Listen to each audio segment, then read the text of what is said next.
নমস্কাৰ। আজিৰ ভিডিঅ'টোত দুটা বিষয়ে কথা পাতিম যে কামৰ ৰাজনীতি, নামৰ ৰাজনীতি আৰু আঞ্চলিকতাবাদী ৰাজনীতি। আঞ্চলিকতাবাদী ৰাজনীতিক আঞ্চলিক দলবিলাকক নিশেষ কৰাৰ ষড়যন্ত্ৰ ৰচনা কৰিছে নেকি বিজেপিয়ে। জে পি নাড্ডাৰ আজি এটা মন্তব্য সৰ্বত্ৰে প্ৰকাশিত হৈছে যে জে পি নাড্ডাই এই মন্তব্য কৰিছে যে যিবিলাক আঞ্চলিক দল আছিলে এইবিলাক বহুত হৈ গ'ল আৰু নালাগে, এনাফ ইজ এনাফ বুলি এষাৰ মন্তব্য কৰিছে জে পি নাড্ডাই আৰু সেই মন্তব্যটো কৰিছে আঞ্চলিক দলবিলাকৰ ওপৰত। ভাৰতৰ সামগ্ৰিক ভাৰতৰ ৰাজনৈতিক যি পৰিৱেশ সেই পৰিৱেশ চালে দেখা যায় যে বিজেপিয়ে আঞ্চলিক দলবিলাকক এফালৰ পৰা গিলি আহিছে, গ্ৰাস কৰি আহিছে আৰু তেওঁলোকক নিজৰ বুকুচাত অৰ্থাৎ বিজেপিৰ মজিয়াত বহুৱাই লৈ আঞ্চলিকতাবাদৰ যি ধাৰা ৰাইজৰ মাজত আছে সেয়া নাইকিয়া কৰিব বিচাৰিছে। অসমৰ ক্ষেত্ৰতো সেই কথাষাৰ আমি ক'ব পাৰি যে অগপক বিজেপিত চামিল কৰাই লৈ অৰ্থাৎ মিত্ৰজোঁটত তেওঁলোকক সুমুৱাই লৈ চৰকাৰ চলাই থকাৰ পিছত বিভিন্ন সময়ত এই অভিযোগ উত্থাপন হৈছে যে অগপই আঞ্চলিকতাবাদী চৰিত্ৰ হেৰুৱাইছে।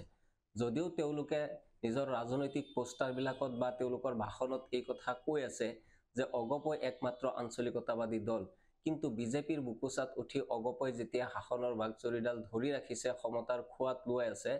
তেনে সময়তে অগপই যে ৰাষ্ট্ৰীয়তাবাদৰ বুকুচাত বিলীন যাবলৈ আৰু বেছি সময় নালাগিব সেই কথাষাৰো জনসাধাৰণে ইতিমধ্যেই উপলব্ধি কৰিছে। তেনে সময়তে বৰ্তমান ৰাজনীতিক যি বাতাবৰণ, নিৰ্বাচনী পৰিৱেশ, এনে সময়তে জে পি নাড্ডাই আঞ্চলিক দলবিলাকক উদ্দেশ্য কৰি এনেধৰণৰ মন্তব্য কৰাটোৱে তাৎপৰ্যপূৰ্ণ বিবেচিত হৈছে। দ্বিতীয়তে আহিছোঁ ৰাহুল গান্ধী আৰু গৌৰৱ গগৈৰ প্ৰসংগলৈ। ৰাহুল গান্ধীক এনেকুৱা এটা চৰিত্ৰত বিজেপিয়ে পৰিণত কৰিছে যে ৰাইজে একাংশই ৰাহুল গান্ধীৰ নামটো শুনিবও নিবিচাৰে।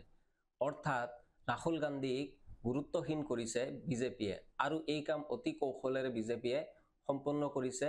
বৰ্তমান ৰাহুল গান্ধীয়ে যিবিলাক কথা বতৰা কৈ আছে সেয়া প্ৰতিজন নাগৰিকৰ বা যি ৰাজনৈতিক পৰিৱেশ, ইছ্যুভিত্তিক যি পৰিৱেশ, সেই পৰিৱেশৰ লগত 100% মিল আছে। গৌৰৱ গগৈয়ে যিবিলাক কথা কৈ আছে তাৰ লগত ৰাইজৰ যি সমস্যাবিলাক আছে সেই সমস্যাবিলাকৰ সৈতে কথাবিলাকৰ মিল আছে। কিন্তু বিপৰীতে বিজেপিয়ে বিভিন্ন ধৰণৰ টুলুঙা মন্তব্য কৰি সৰল মন্তব্য কিছুমানেৰে এই যি প্ৰাসংগিক ইছ্যুবিলাক আছে, প্ৰাসংগিক কথাবিলাক আছে, যিবিলাকৰ সৈতে ৰাইজে যুঁজি আছে, সেই কথাবিলাকক অপ্ৰাসংগিক কৰিব বিচাৰিছে। মুখ্যমন্ত্ৰীৰ পৰা আৰম্ভ কৰি যিমানেই বিজেপিৰ নেতাসকল আছে তেওঁলোক সকলোৰে মুখত তৰল মন্তব্য আৰু জনসাধাৰণৰ মন আকৰ্ষণ কৰিব পৰা সহজসাধ্য যিবিলাক বাক্য আছে সেইবিলাক তেওঁলোকে উচ্চাৰণ কৰি আছে। বিপৰীতে দেখা গৈছে যে ৰাহুল গান্ধীয়ে এটা এটাকৈ তেওঁলোকে জনসাধাৰণৰ সমস্যাৰ কথা প্ৰকাশ কৰিছে আৰু সেইবিলাকক লৈ ৰাইজৰ সন্মুখলৈ গৈছে। 9 বছৰ কেন্দ্ৰত চৰকাৰ চলোৱা নৰেন্দ্ৰ মোদী চৰকাৰ আৰু তেওঁলোকৰ যিসকল নেতা আছে তেওঁলোকৰ মুখত এতিয়া ৰাইজৰ সমস্যাৰ কথা নাই। তেওঁলোকৰ মুখত আছে কেইখনমান এইমছৰ কথা, কোন মন্দিৰ কেতিয়া ক'ত বনাইছে তেনেকুৱা কথা, কামাখ্যাৰ ভেটি স্থাপন হৈছে তেনেকুৱা কথা। কামাখ্যা মন্দিৰখন আজিৰ নহয়, কামাখ্যা মন্দিৰখন বহু পুৰণি, কিন্তু কামাখ্যা মন্দিৰৰ ভেটি স্থাপন কৰিছে বিজেপি চৰকাৰে। এই কথা এতিয়া নিৰ্বাচনৰ সময়ত ৰাইজৰ আগত নিৰ্বাচনী ভাষণত তেওঁলোকে প্ৰকাশ কৰি ধাৰ্মিকভাৱে ৰাইজক উন্মাদ কৰিব বিচাৰিছে আৰু ইয়াৰ জৰিয়তে তেওঁলোকে যি নিৰ্বাচনৰ ইছ্যুবিলাক আছে, জনসাধাৰণে যিবিলাকৰ সৈতে যুঁজি আছে সেই সমস্যাবিলাকৰ পৰা ৰাইজক একাষৰীয়া কৰি অন্য এটা ফালে তেওঁলোকে ঢাল খুৱাব বিচাৰিছে। ইয়াৰ জৰিয়তে তেওঁলোকৰ যি ক্ষমতাৰ নিৰ্বাচনৰ যি ক্ষমতাৰ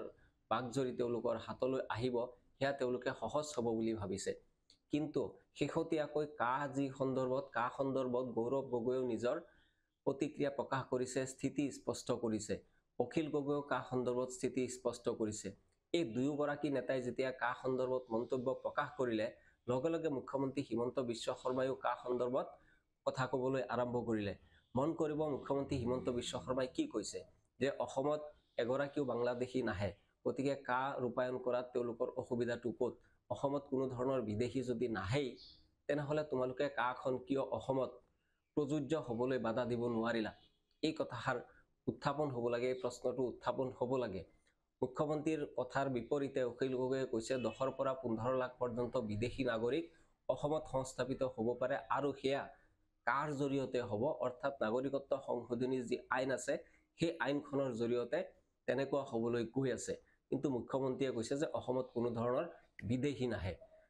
এটা সহজ কথা সকলোৱে বুজি পাব যে যদি অসমত কোনো ধৰণৰ বিদেশী নাহে তেনেহ'লে অসমত কাখন কিয় প্ৰযোজ্য কৰিব লাগিছিলে অসমখনক কিয় তেওঁলোকে এৰি দিব নোৱাৰিলে কেন্দ্ৰ চৰকাৰক কিয় তেওঁলোকে এই কথাটো বাধ্য কৰাব নোৱাৰিলে যে অসমখনক বাদ দি বেলেগ ৰাজ্যত আপোনালোকে কা বলবৎ কৰক বা কা প্ৰণয়ন কৰক কাৰ্যকৰী কৰক কিন্তু অসমখন আছে এই আইনখনৰ ভিতৰত অসমখনৰ কথাটো যদিও মুখ্যমন্ত্ৰীয়ে কৈ আছে অসমত এগৰাকীও বিদেশী নাহিব কিন্তু ভৱিষ্যতে বিদেশীৰ কাৰণে অসমখনৰ যি দুৱাৰ সেই দুৱাৰখন মুকলি কৰা আছে অৰ্থাৎ যেতিয়াই মন যায় বিদেশীয়ে আবেদনৰ ভিত্তিত নাগৰিকত্ব ইয়াত লাভ কৰিব পাৰিব চৰকাৰেও ইয়াত সহযোগিতা আগবঢ়াব ইয়াত কোনো ধৰণৰ সন্দেহ নাই কোনো ধৰণৰ ইয়াত সন্দেহৰ অৱকাশো নাই সেয়া যিয়েই নহওক কাখনৰ সন্দৰ্ভত এনেধৰণে মন্তব্য উত্তৰ প্ৰত্যুত্তৰ তেওঁলোকে দি থাকিব আৰু নিৰ্বাচনৰ সময়খিনি হয়তো তেওঁলোকে এই ধৰণে পাৰ কৰিব বিচাৰিব কিন্তু বৰ্তমান যি নিৰ্বাচন সেই নিৰ্বাচনখন কিয় ইছ্যুভিত্তিক নহয় প্ৰধানমন্ত্ৰীৰ পৰা আৰম্ভ কৰি তেওঁলোকৰ কোনো নেতাৰ মুখত কিয় নিবনুৱা সমস্যাৰ কথাটো নাই যি মূল্যবৃদ্ধিৰ প্ৰসংগ আছে সেই মূল্যবৃদ্ধিৰ প্ৰসংগটো তেওঁলোকৰ মুখত কিয় নাই আজি প্ৰতিপদ বস্তুৰ মূল্য দুগুণ তিনিগুণ বৃদ্ধি হৈছে কিন্তু কোনো নেতাই এই ধৰণৰ মূল্যবৃদ্ধিৰ সমস্যাটো এবাৰ তেওঁলোকে তুলি ধৰিব বিচৰা নাই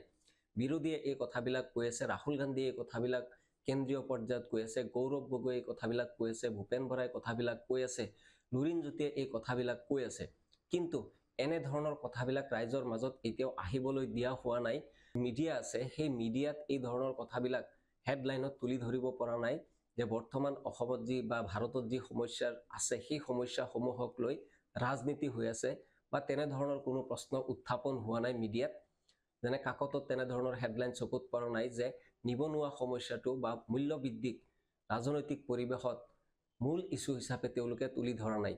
আমি কাকতৰ নিয়মীয়া পঢ়ুৱৈ হিচাপে এই কথাটো আমাৰ চকুত পৰা নাই যে কাকতে কি সমস্যাক এইবাৰ তুলি ধৰিব জনসাধাৰণৰ আগত কাকতসমূহ এতিয়া কেৱল বিজেপি চৰকাৰৰ আৰু বিজেপিৰ নেতাসকলৰ মুখপত্ৰৰ নিচিনা হৈ পৰিছে চৰকাৰী পক্ষই যিবিলাক কথা তেওঁলোকে প্ৰকাশ কৰিছে সেই কথাবিলাক তেওঁলোকে হুবহু কাকতৰ হেডলাইন হিচাপে তেওঁলোকে তুলি ধৰিছে অৰ্থাৎ সংবাদ মাধ্যম যে কোনোবা নহয় কোনোবা ক্ষেত্ৰত তেওঁলোকে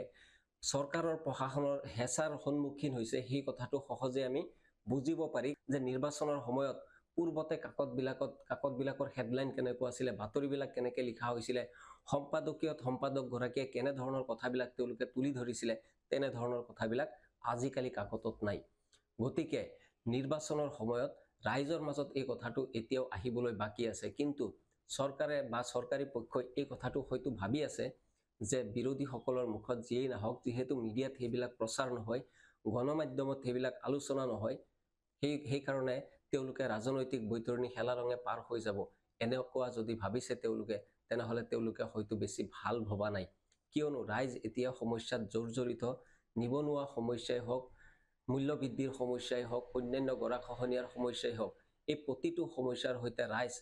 এজনকৈ ৰাইজ প্ৰত্যক্ষভাৱে জড়িত হৈ আছে আৰু তেওঁলোক ভুক্তভোগী হৈ আছে এই কথাবিলাক তুলি ধৰিছে গৌৰৱ গগৈয়ে তুলি ধৰিছে ৰাহুল গান্ধীয়ে তুলি ধৰিছে অখিল গগৈৰ নিচিনা নেতাই তুলি ধৰিছে কিন্তু ৰাইজে যদি নিৰ্বাচনৰ সময়ত নিৰ্বাচনৰ ভিতৰত এইবিলাক কথা বতৰাৰ প্ৰতি গুৰুত্ব নিদিয়ে আৰু তেওঁলোকে যদি ধৰ্ম বা আবেগৰ জোৱাৰত উটি গৈ ভোট প্ৰদান কৰে তেনেহলে অনাগত সময়ত ৰাইজৰ কপালত ইয়াতকৈ অধিক যন্ত্ৰণা ইয়াতকৈ অধিক সমস্যাৰ কথাটো ৰাইজে নিজৰ হাতৰে তেওঁলোকে লিখিব নিজৰ কপালত গতিকে নিৰ্বাচনৰ সময়ত যি সমস্যা আছে প্ৰতিজন ৰাইজে যিবিলাক সমস্যাৰ সৈতে যুঁজি আছে সেই সমস্যাবিলাকৰ ওপৰত গুৰুত্ব দিয়ক কোনো নেতাৰ ছবি চাই আপোনালোকে ভোট প্ৰদান নকৰিব